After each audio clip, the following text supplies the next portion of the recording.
Welcome everybody, this is Pastor Adam Lopez reporting live here from Bethel Church in El Paso, Texas. I'm here with a very important man in El Paso who's going to be running for mayor, Steve Winters. Please, Steve, talk a little bit about your story. Let the people in the region, let the people at home, and let the people around the world, because Awaken World has a global network that we want to get real people, their message out to the regions. I'm based out of West Texas. What do you want to say to not just West Texas, but the rest of America about the fight in El Paso? Because one thing that we do know, that El Paso is blue. We do know that the atmosphere of El Paso is not Christian, but this channel is about bringing the power to the people and those Christian values. Talk to us, Steve. What can we expect from you? How can we support you, and what's your message? Okay, well, let's just start off. First, I'm a retired command sergeant major. Did 27 years in the military. I have a lot of combat experience. So I understand how the world works. My life was dealt around, the world, people, trying to help people, trying to bring people back to where they need to be at. I'm a Christian. I believe in God. Amen. God is important. God is first in my life. I'm a family man. I have 6 kids. One currently at Harvard. I have 2. Excellent. 2 West Point grads, 2 Air Force Academy grads, and 1 currently at Air Force Academy. So, I look at things a little different sometimes from some of the people in El Paso, but I think El Paso as a whole, all right, wants to do right. You better believe it. They want good for themselves. They want to understand what's going on with this border crisis. They want things better for themselves, and they want things better for their life.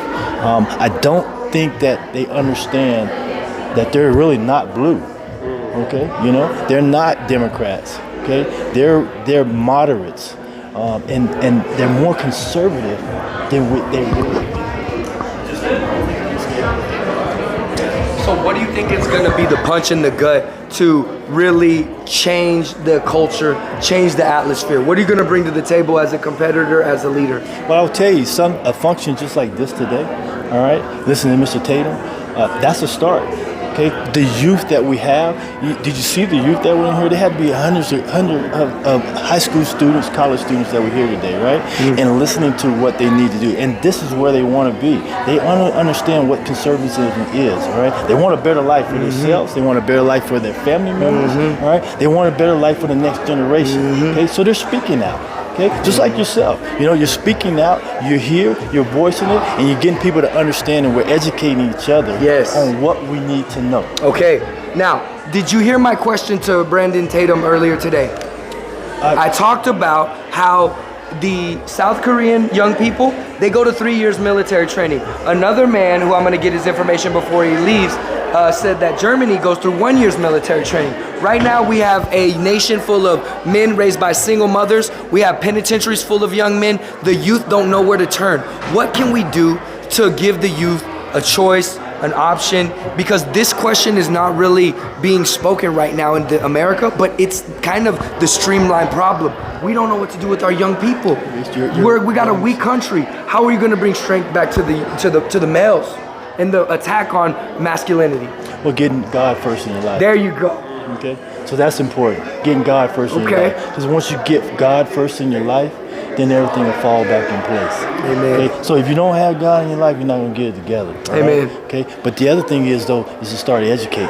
Okay. Okay. Because right now the education is for the man to get out the house and go do whatever you got to do, and all the craziness that that the Democrats are telling. Yes. Our youth, our young men to do. Okay. We're in prison because why? Because of these laws and things of that nature that have placed these individuals at a low point in their life. So we got to get them back to church, okay? Get them back to understanding what's important, and get them back in the house. Once you get the man back in the household, okay? You have a 2-parent household. You got both a man and a woman, okay? I repeat, a man and a woman teaching values to our youth. Teaching value to their family members, teaching value to their kids. And once you have that, then we can build our country back. Amen, amen. And like I said, that's what we're looking for, ladies and gentlemen, out of our leaders. They have answers for God. They have answers for the community. They have a history and an image that their family is working. And that's what we want for our young people. We want leaders who are family men, who are God-fearing, and that are going to put the values that we want back into the government. And so you look at pastors like myself, we don't go to politics because we desire any kind of recognition, but we're coming so that we can get men like this to start to put those values and reform our country and get our country back. We want our prison systems back, our city governments back, we want our hospitals back, we want our schools back, and we want our churches back. We're draining the swamp everywhere, and we're replacing them with leaders like this. Brother, we're so thankful for this interview. Thank you. Thank you. And I appreciate it. And I love everything that you do. Yes, sir. Okay? Yes, sir. Everything you do. We'll be supporting you. Kids like you. Definitely. And we'll make sure that people hear this message. Thank you guys.